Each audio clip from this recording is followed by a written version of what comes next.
Those familiar to my channel here at Supercars Today TV are usually expecting older guys, grease monkeys, you know, weathered hands. You're probably not going to find anybody as beautiful or as smart as our next guest here, and I'm happy to have her on the show down here in Toledo. Vanessa Leonard, we appreciate you being on the show. Thanks so much for having me. First off, please tell us a bit about yourself. I am a filmmaker in Toledo, Ohio. I'm an independent filmmaker. I've been acting in independent films since 2012, but even prior to acting in film, I have a background in theater and different musical productions, just all throughout junior high and high school, whether in my attending school or various churches that I've attended. So I kind of built a passion, though, when I was about 12 years old for just capturing stories, whether that was on various family vacations or just memories throughout my school years. I Spy or something. Exactly, trips, yeah. So I just really loved the idea of just capturing the moment and bringing just, I guess at the time, building memories, capturing the visual of memories, but it later developed into the story making aspect, and I got my first camera when I was 13 years old for my parents for Christmas, and ever since then I've just kind of been creating short stories, and it thankfully developed. It traveled with me into my adulthood. As I mentioned, I started acting again for film in 2012, and then since then I've just really have grown into a filmmaker. I've kind of returned to my roots with the film that we're going to be discussing, so it was pretty awesome to return to what I mean by return to my roots is write a script and produce it and direct it. Something that I haven't done since I was 12 or 13 years old. So it was really cool to be able to do that in my adulthood, especially on such a very important topic. So she's being very modest, and she's not. She has. Whenever we see each other, I'll say, whenever she's always at some kind of award show or festival, and I'll say, "Did you just walked in? They just handed it to you, right? Best director, best actress, best screenplay." Best subject, whatever, literally Iowa, New York, LA, Vanessa's won them. But you're not just an actress, you have covered the whole gamut. And is that why you and I have talked, and I know you don't like the word Hollywood, and I do the same thing, I self-publish. Is that way you have more control? Yeah, well, Hollywood in general, when you're dealing with, I guess the aspect of just Hollywood and just the fame and everything that goes along with the industry. It's SAG.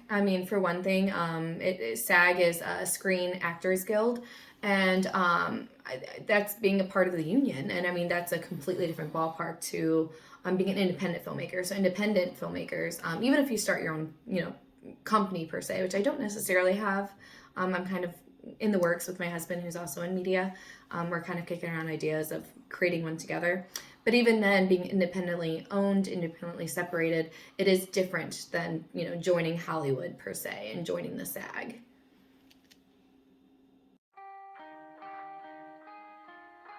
My name is Allison, but you can call me Allie.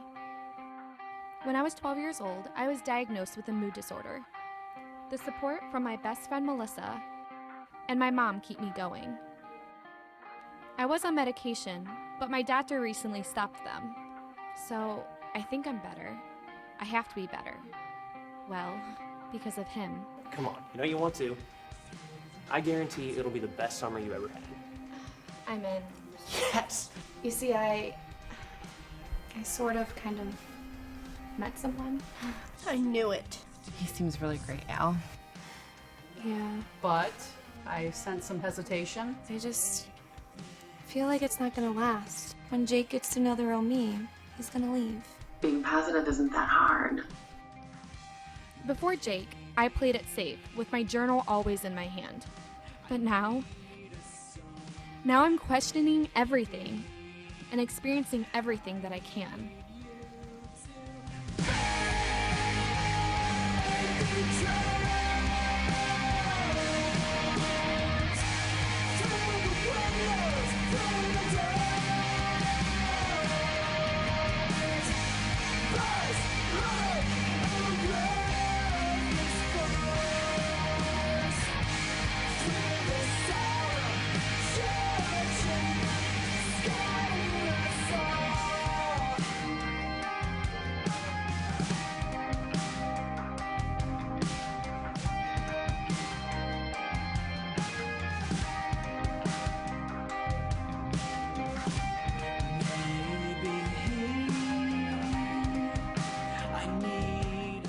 So how's being off meds? You know, I actually feel kind of normal, if that's even a thing. What is normal anyway?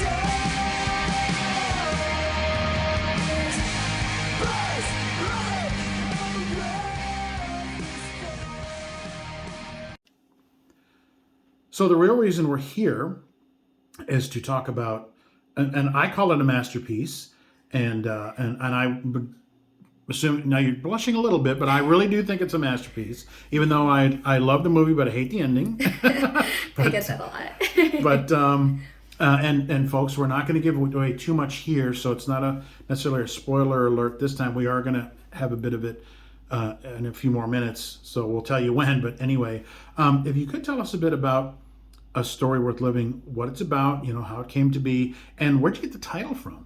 Yeah, absolutely. So, as I mentioned, I've been acting since 2012, but I guess when I first started acting and first started getting into filmmaking in my adult life, I wanted to, I guess, travel and go to a film festival that I could essentially travel to.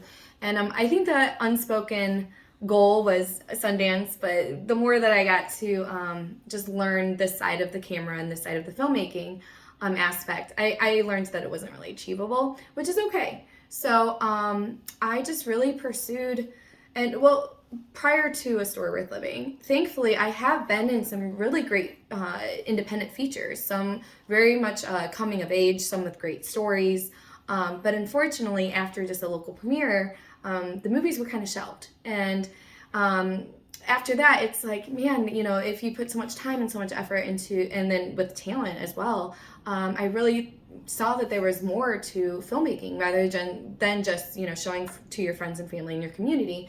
So in 2017, I made a goal. It was beginning of the year. 5 years out. Wow. Yeah. So in 2017, I aspired, as anyone else, New Year's resolution. So you're talking January. And I really gave myself a pep talk to write my own story, create my own screenplay. That's what I used to do as a kid. Like, why can I do it now? So essentially, I knew what I wanted it to be about. I knew that I wanted it to be about mental health, and I knew that I wanted it to be a drama because I felt that the drama narrative would do well in the festival circuit, and thankfully it has.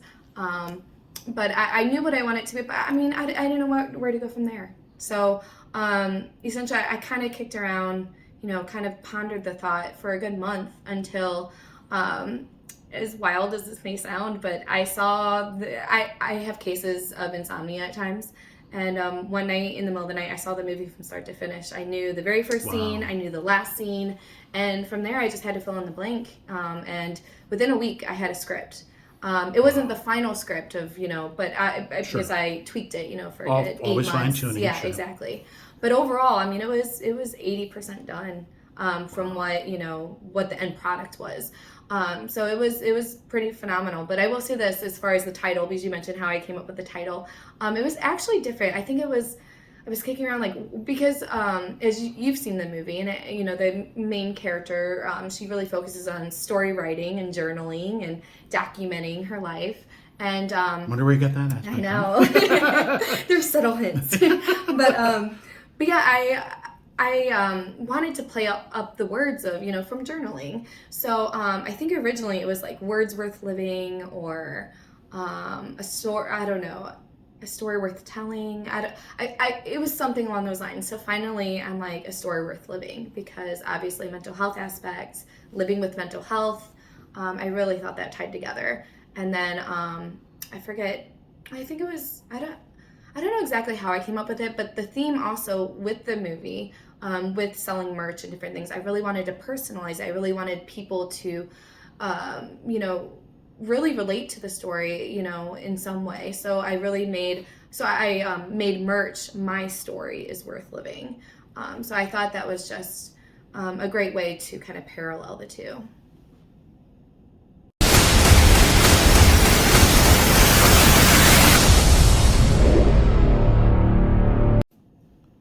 So I know it's a bit of a, there's always cross promotion and different ways to promote different things, but, and COVID kind of put the kibosh on a lot of things, and horrible timing for you. You made the movie in 2019, and then kind of everything stopped.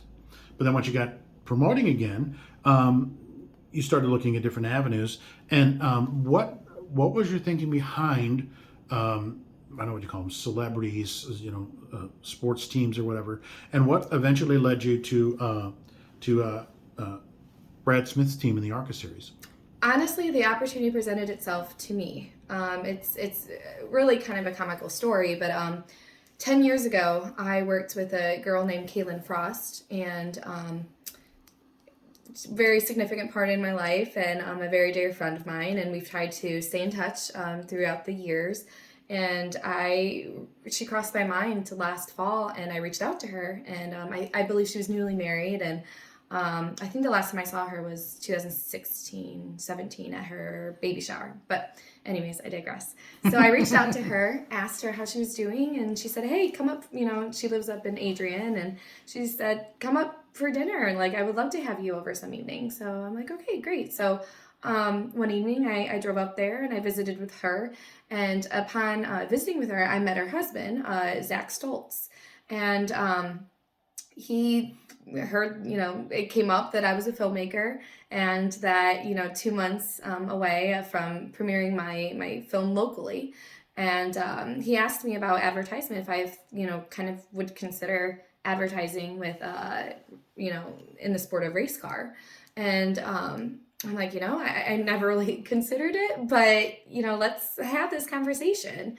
So he gave me his business card, and I gave him my information. Less than 24 hours later, I was getting a phone call, and it was Zach. And also, too, just so viewers know who I'm talking about, Zach does media, does graphics for the ARCA series, does just for the various, from what I know, just various race car type, I don't know. Media, I would say, yeah. Thank you. Graphics, yeah, Thank yeah, you. those company. And so that's who he is and how he plays a factor in all of this. Well, less than 24 hours later, get a phone call from him, and he said, "Yep, I have your movie name on a race car, number 48, Brad Smith." And I'm like, "What?" So I immediately called my family, did a whole FaceTime with all 6 other members and in my family.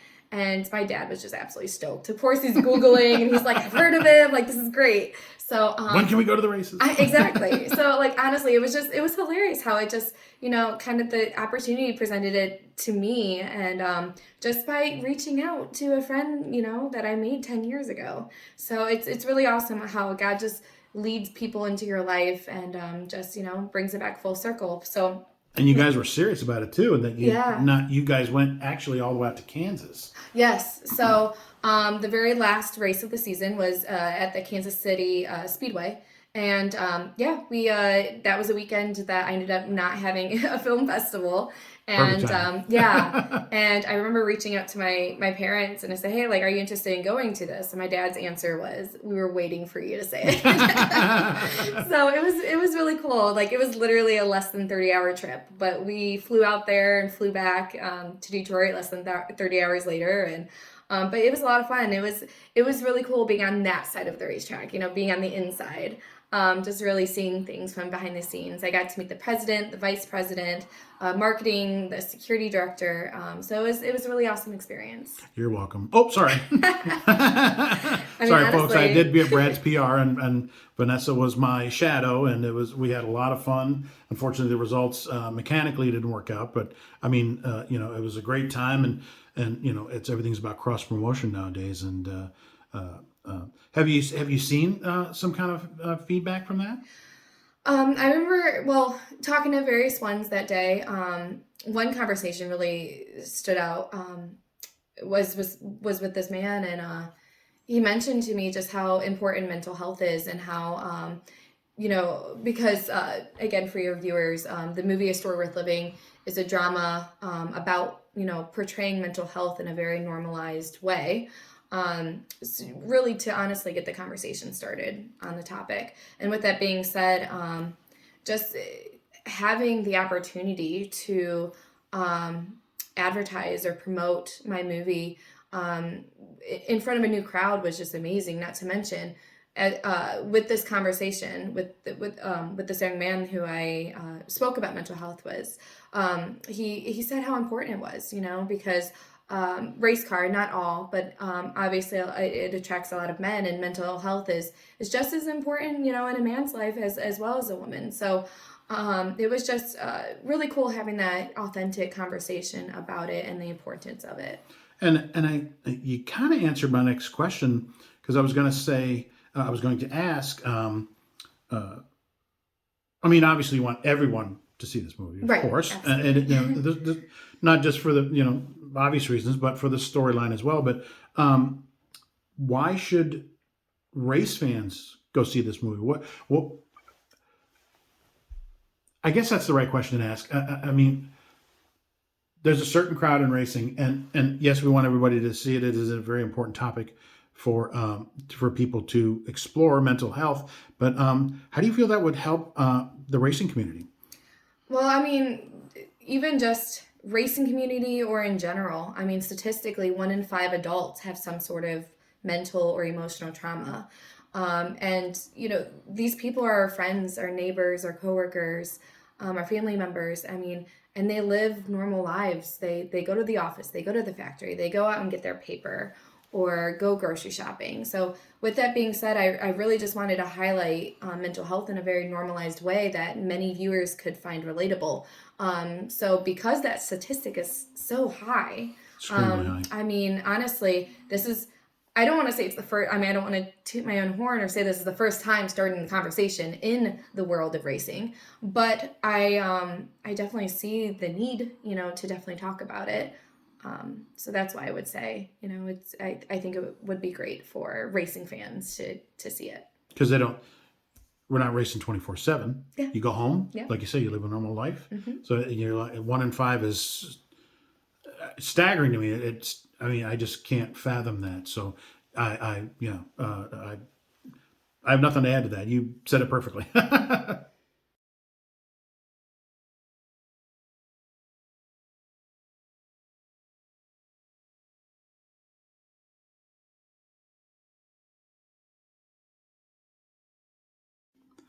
Okay, folks.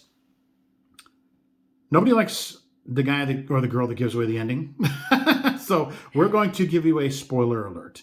And I'm going to ask Vanessa a question that will give away the movie. And if you don't want to know, which I know everybody out there watching this is going to watch the movie, but if you don't want to know the ending, I am going to count it down, 3, 2, 1, and then either, turn your sound down, or use your little slider on YouTube and go to that and follow the graphic to see when to come back.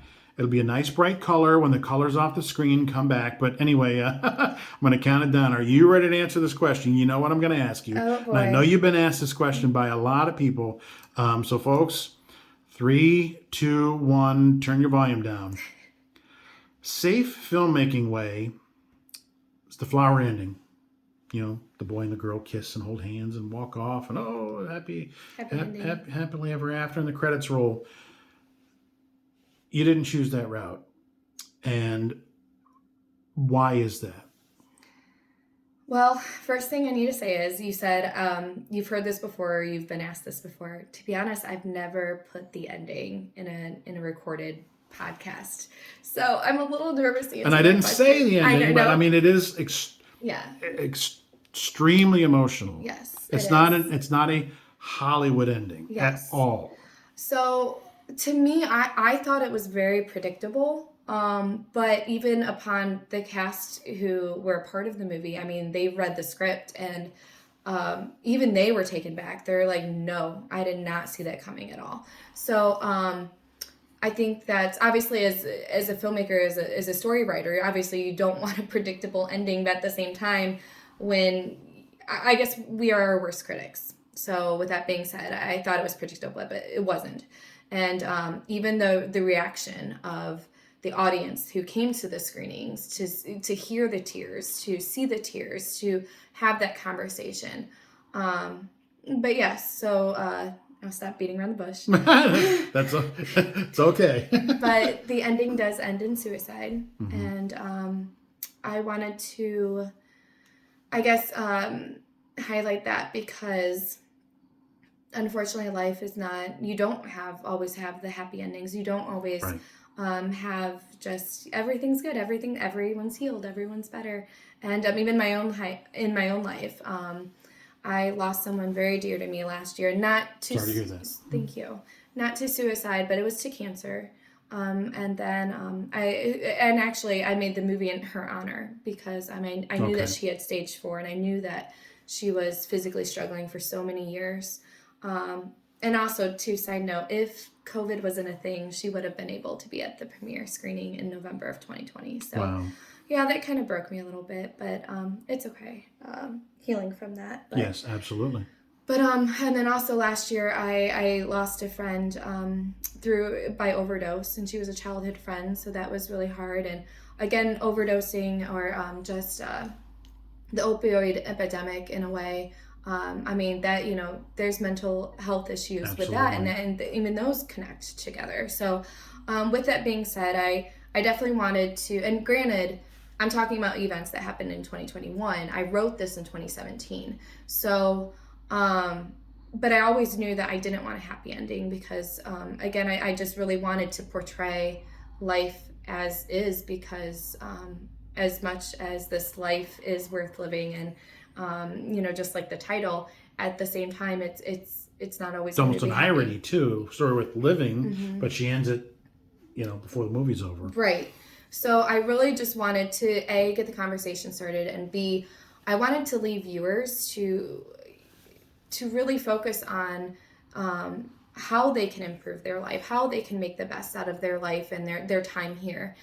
So if they are emotionally or mentally struggling in some aspect, to really seek help, it's okay to seek help. It's okay to ask for help. It's okay to talk to someone about what you're going through. So that's, yes. So it's not just the shock value either. Right. Oh yeah, absolutely. Absolutely not. So, I didn't, one person did ask me, do you feel that you romanticized the idea of suicide? Yeah, I was kind of taken back by that, but no, absolutely not. I didn't want to. That was not my intention. I just wanted to show of how serious the topic is, that we need to have it. I will say this, which it's actually, because we're giving spoilers, 2 scenes were later added into the movie. And they are so powerful, so significant, and they were actually the missing piece that really pulled the movie together. My director of photography, and I have to give credit to my director of photography, Zach Kohoff, and the sound engineer, Chris Johnson. And they actually wrote the two. They came to me saying, hey, we really need to add 2 more scenes, and it really needs to show the family's reaction to hearing of Allie's death. Absolutely. And because they're like, not only, we don't want to just leave it at suicide. We want to show that, hey, this is exactly how it affects your loved ones and your family, you know, and your friends' lives. And I'm not to make it about me, but which everybody's going to say, but how it affects the moviegoer. I couldn't believe it. So they actually, that's all they said. They said, we really want to show the family. So when they were talking, I started envisioning it though. So I'm like, you know what? If we can pull this off, like, because we had to get a location that we already prior used 8 months prior to, you know, to that time frame. So I'm like, if we can pull this off, if we can get Continuity editor. Exactly. I'm like, if we can get that same exact location, I'm like, let's do it. So, and thankfully we were able to. Yeah. But it really pulls the movie together to show I agree. the full circle of how detrimental suicide is, and how in some ways, you know, I believe it can be avoided as long as we have that conversation.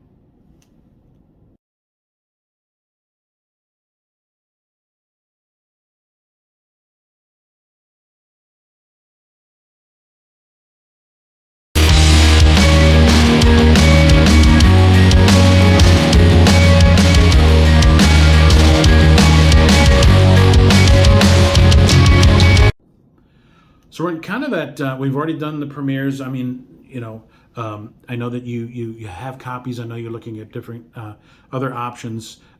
Sorry, folks, I got my autographed copy in Kansas. Ha ha. But anyway, how can others see this film? So right now I'm finishing out the festival circuit. We have a couple more that we're waiting to hear from, because half of 2021 was, you know, very similar to 2020. So it's kind of a delayed project, unfortunately, but that is the world that we live in. So with that being said, finishing out the festival circuit, hopefully by, you know, midsummer. And I just started reaching out to distribution to kind of build the connection and get the conversation started in that aspect. So all in all, I hope to get it out to the general public through streaming, and by mid to late summer. So the best way to really stay in touch and to learn about the movie, to hear about the movie news of when we do reach streaming, is to connect on social media. And we are on Facebook, Twitter, Instagram. On Instagram and Facebook, we are at A Story Worth Living Movie, and on Twitter, it's at Worth Living Film. So the best way to, again, to find out when it is available to the general public is to connect on social media. Is there anything you'd like to add? Anything we forgot to talk about? Have at it. So as of right now, prior to signing to distribution, I do have full rights to the movie at this time, at this day of age. So for those who don't want to wait for streaming, you can actually purchase the DVD online right now, and a portion of sale proceeds will actually be donated to a nonprofit organization that actually helps with mental health and helps with addiction. So I really just wanted to give back to, you know, really to the community to assist people who are in need. So, and not to mention, the DVD has an alternate ending, has behind the scenes, has bloopers and commentary and all this fun stuff that you can only get on the DVD. Right. So I think it's definitely worth it. Well, I appreciate you being on the show, and I'm telling you, folks, you actually do need to, you know, when full disclosure, I was kind of teasing Brad when I first went to him as his PR guy about this whole project, and said, yeah, it's going to be a chick flick, you know how guys are, you know, whatever. And then you see the movie and you're like, that was not what I expected. And it's and that's why she wins all these festivals, and that's why she wins. You're going to need to expand your house here pretty soon, because you know, I don't know where you're going to put them all. But trust me, it's not just that, you know, Vanessa and I are friends. We are friends because she truly is passionate about this. She truly made an outstanding film, and I highly recommend it. And that's why I wanted her on the show, because you know, this is really not necessarily the forum for this kind of thing, except in this case, I really believe in it as well. and I'm glad we were able to come together and do this. And folks, whatever way you got to see this movie, I'm telling you, you need to do it. And Vanessa, thank you so much for having me here. Thank you so much. And we will be talking soon. I know it. So thanks so much. Thank you.